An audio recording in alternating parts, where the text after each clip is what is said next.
Bismillahirrahmanirrahim. Assalamualaikum warahmatullahi wabarakatuh. Izin kami dari kelompok 5 ingin mengantarkan tugas dengan mata kuliah Ilmu Al-Quran dan Hadis oleh dosen pengampu Ibu Nur Ikhlas MA. Di sini kami diberi tugas dengan materi pengertian ilmu tafsir dan takwil.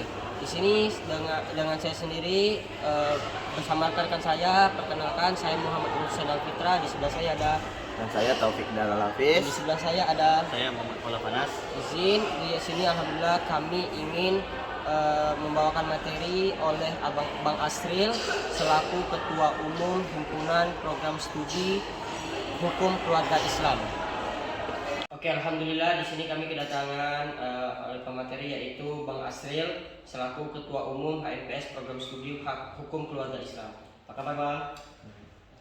Jadi gini, Bang, kami ada diberi tugas oleh Ibu Nur Ikhlas dengan materi pengertian tafsir dan takwil. Oke, Bang, izin. Apa sih, Bang, pengertian dari tafsir dan takwil?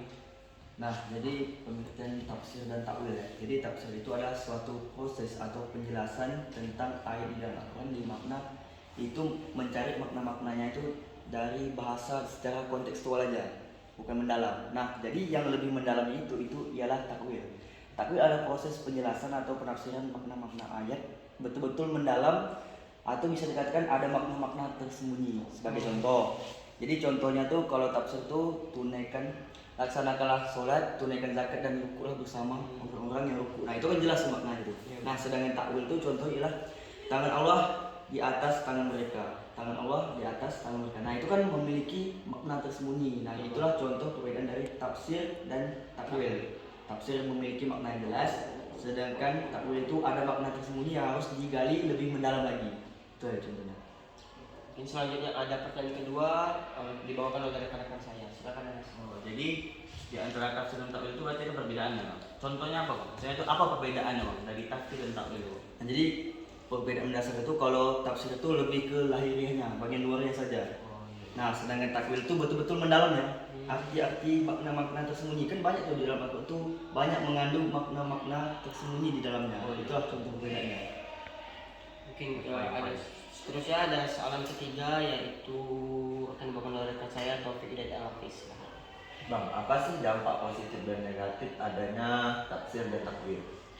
Nah, jadi kalau kita misalnya bicara tentang dampak positif dan dampak negatif. Nah, jadi dampak positif itu ketika kita memahami Al-Quran, pasti kan rujukan kita di Islam itu Al-Quran, hadis, ijma' dan qiyas. Nah, itu Al-Quran dan hadis dulu. Jadi Al-Quran ini kalau kita memahami itu pasti memiliki dampak yang baik.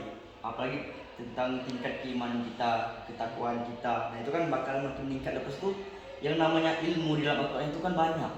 Banyak tentang kesehatan itu ada di dalam Al-Quran.